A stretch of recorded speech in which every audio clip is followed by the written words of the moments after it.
Welcome to some more junk journal snacks. As you can see, it looks a bit different here today. Today is going to be about drawing a half mandala. I'm kind of obsessed with the mandalas, and particularly in the year 2016, I was even more obsessed, and I drew them everywhere. So I just wanted to show you some examples. So this is one example of a half mandala. This is a journal cover.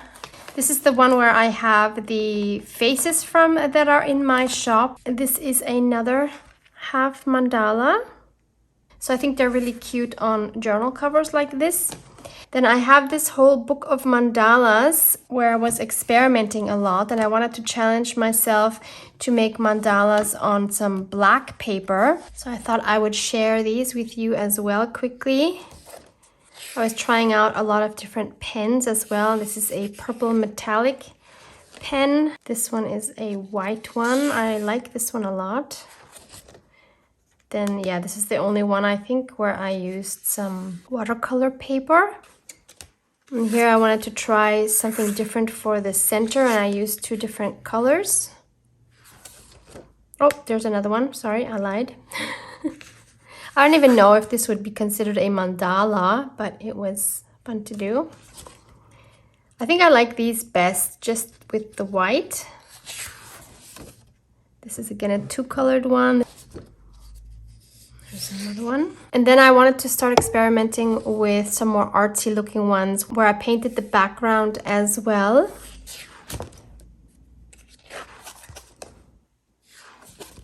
This one kind of looks like stained glass. I like that look as well.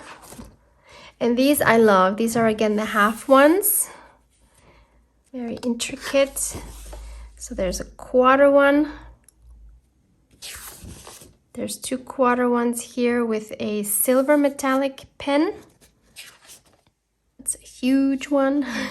Again, silver metallic pen. More silver. There's a gold one. I don't really like how this came out. Maybe because the pen was too thick. Can't really see the details very well. And that's it for this one. And then I also wanted to share this journal, which I love to bits. It's from, I think, mostly 2016. Yeah, I didn't even put it here. Oh, see, I forgot about this one. So there's one right there. And I just wanted to show you a few pages where I used them as part of my page and some pages where I made them on like a whole page. So this is an example of how you could use it on a page. Here's a quarter one. Here's another half one. I love all these bright colors. They look very bohemian to me. Here's another one. This one you can't really read, but it says summer here. There's another one. And here's a full page one. There's another one. I like this one. There's this one. And this one. And then I have this one. I like the idea of this, but I don't really like how it looks. But I do like the idea of having it like in your journal like this. So I thought we'd make a half mandala together, but if you're not up to it, I also wanted to give you the option of having mandalas in your journal without having to draw them yourself. So I thought I would create two printables for you, which you can see here. So there's one with the full page mandalas, which I made into fun journaling cards. And the second one here has mandala parts. So I will link those for you below. But I wanted to draw one myself. But this one I'm not going to do with these bright colors. I wanted to try one for the first time with neutral colors. So I plan on using gesso and coffee and gold paint. And I'm very curious to see how that will look. And of course, I will add it to Nadia's beautiful journal. Since it's going to be very difficult to actually draw this in this bulky journal, I'm going to cheat and use some watercolor paper and then cut it out and glue that into my journal. And what you would need is a compass to something like this, as well as a protractor. Now this is a very cheap one that I have from school actually, but it's very good because it's very accurate. I've bought several protractors in the past which were more expensive, and usually they're not accurate, which is very interesting. So I like this one. So maybe you can find some of the supplies from your old school supplies, from your math classes. I never enjoyed math. Why would you use this for math if you could make beautiful mandalas with them instead? And I also think creating a half mandala is less intimidating than making a full mandala. So I'm taking my compass and I'm just opening it a little bit for the first circle. So I'm putting this in the middle of my paper, middle-ish, and I'm putting this tip here right on the edge of my paper. And then I'm just going to go around and make my first half circle like that. Now ideally you are going to keep the point in there. You don't lift up your compass, and you just make the circle a little wider. Doesn't matter how wide or however wide you want to, and you make another circle or half circle. And I keep doing this, and I'm not paying attention to the width being the same. It can or it can't be, it doesn't really matter. And I just keep doing that until the mandala has the size that I want. I'm going to try to vary the width a little bit, make this one a little bigger.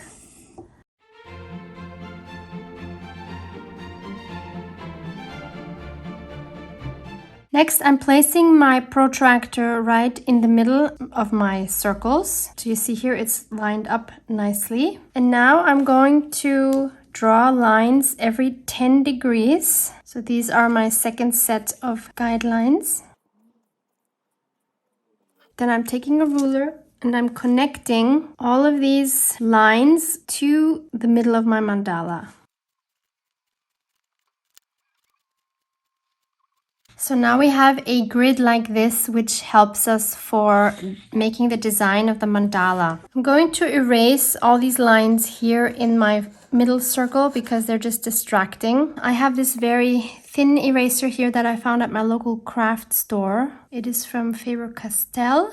If you're thinking about it in advance, then you could also just not draw the line all the way until the middle. So now we can actually start drawing our mandala, and I'm going to make very simple shapes for this one. So I'm just going to start by drawing simple petals. I'm going to draw a petal over 2 of these grid lines always. And it's helpful to turn your paper. And here we have half one. For the next row, we could do petals with a pointy tip. And I'm going to place them so that the middle of the petal is right in between the lower petals. So I'm going to go like this and like this. And don't worry if your shapes are not perfect. This is just the pencil layer. This is not the final result yet. We're going to be painting these in, and then we can still adjust the shapes. Now we could make like more leaf shapes. So we could just go like this, like pointy little leaves. When you turn your paper, it makes it easier to keep the shapes similar because your hand movement will always be more or less the same. We could do the same shape now for this next one, which will look different again because of the height.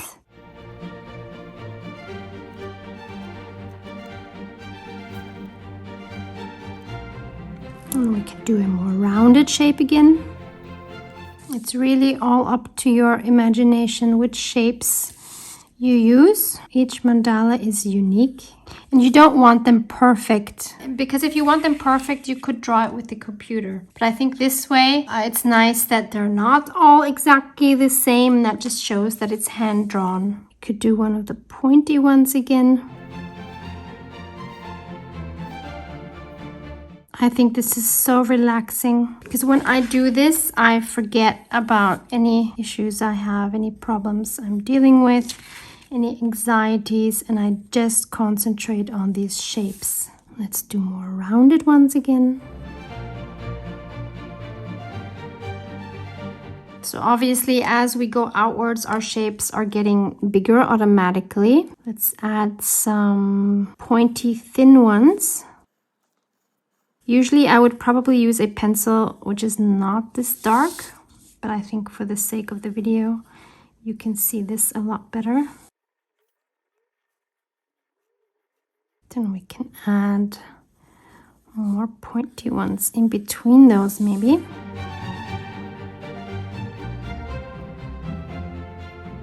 And for the final layer, let's maybe make them more round again. And I think making these mandalas has nothing to do with talent. It is simply a craft that you need to practice. I have been making, I don't know how many, probably hundreds of mandalas over the years. So don't give up if it doesn't turn out like you want it to the first time. So now that we have all our layers, I want to start painting it. But first I want to erase all of these grid lines before I keep going. Actually, these outer ones won't matter because I'm going to be cutting around the shape anyway. But I don't want these showing underneath the gesso or the coffee. So that's what it looks like once the pencil marks are more or less erased. I'm going to start out with a bronze. It's actually not a gold, it's a bronze. This is Van Gogh 811. I'm going to use my water brush. Obviously, you can use a normal paintbrush as well. But first I'm going to add just a little bit of water. And then I'll just start filling in my shapes. And then I just decide spontaneously which layers I want what color. Since I have the middle gold, I won't want the next layer gold. So maybe I will do the third layer in gold. You don't have to do this on watercolor paper. You can do it on any paper. You can even collage with some book pages and then draw the mandala on that. You could use collaged papers and then put white gesso over it. That works really well. Or clear gesso. That works as well. But if you do the clear gesso, or I think even the white gesso has the same issue, it is usually pretty hard to erase the pencil lines. So if you do that, go very, very light with the pencil. Maybe I'll just do every third row with the gold. We will be going over the lines with a black pen, so that can hide any imperfections that we have. And depending on your opacity of the paint you use, you might need more than one coat. It also depends on what paper you're using. So this definitely requires patience. But again, if you see it as a calming meditative process, you can just enjoy that part and just concentrate on the shapes. Kind of like a timeout for thinking. It's like a vacation for the brain, I have a feeling. So then 1, 2, 3. My most outer petals are gold as well.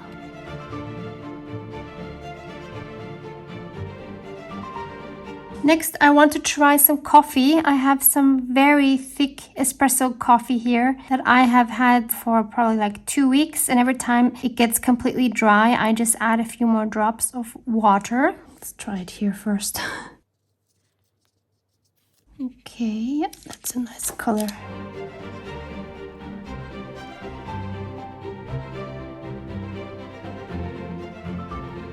I was trying out some water-soluble wax pastels to see if I might want to use a color in here instead of the white, but I think I'm sticking to the white. You can also use white acrylic paint, of course, or acrylic paints. Doesn't have to be white. Let's see how this works. And if I don't like this, I can always put something else over it. And maybe we'll make some designs on top as well. Oh, I know you can't really see that. But in real life, I can see that it's not the plain watercolor paper, because otherwise that would look really naked if I just left those spots without anything on it. I used 2 coats of gesso just to make sure that those pencil marks are gone. And now we're going to clean up all our lines by going over them with some black line markers. I have 0.1, 0.3, 0.5.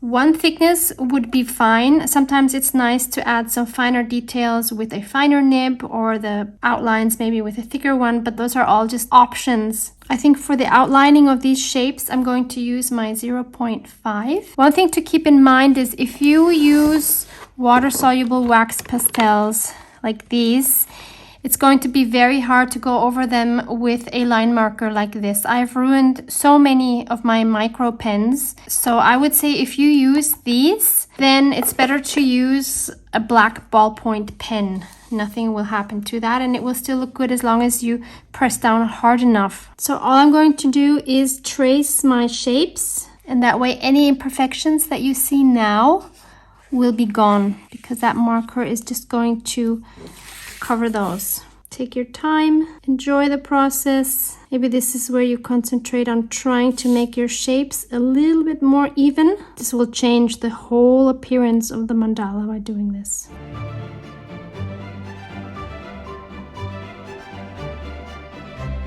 I'm going to switch to my 0.3 fine liner. On this first row of petals, maybe let's just make some small circles. Again, there's no limit to what you can add here. Whatever you come up with for these white ones, I'm just going to do this. And always be sure that the fine liner is dry before you go over it with your hand and smudge it.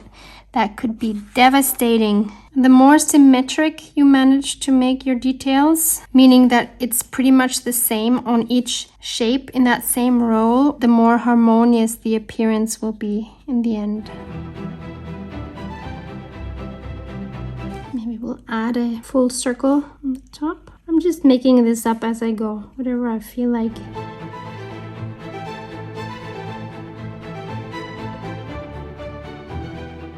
And if you mess up a detail, just make sure you make the same mistake then on all the others to make it look like it was done on purpose.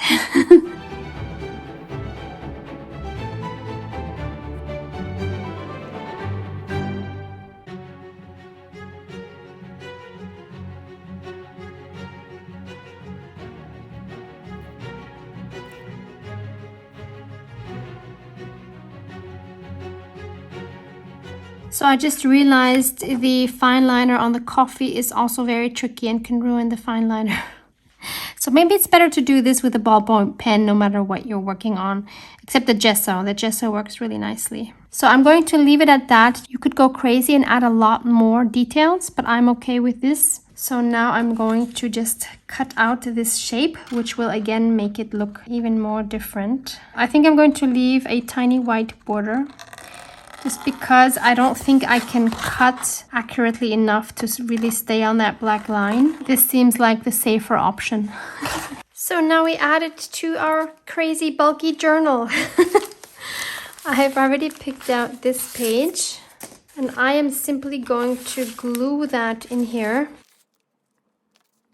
Obviously, you could glue it in as a fun tuck spot. So I would just put glue here then, and I could tuck something underneath, which I think would be really fun as well. But because of my bulk in this journal, I'm going to just stick it down as a whole. Be careful when you add glue and the glue comes squishing out, because it could happen that it smears your black ink like mine did now. And then I can add some journaling around it. I'm just going to put this over the mandala while I write. I'm not sure if this is all completely dry and I don't want to smudge anymore.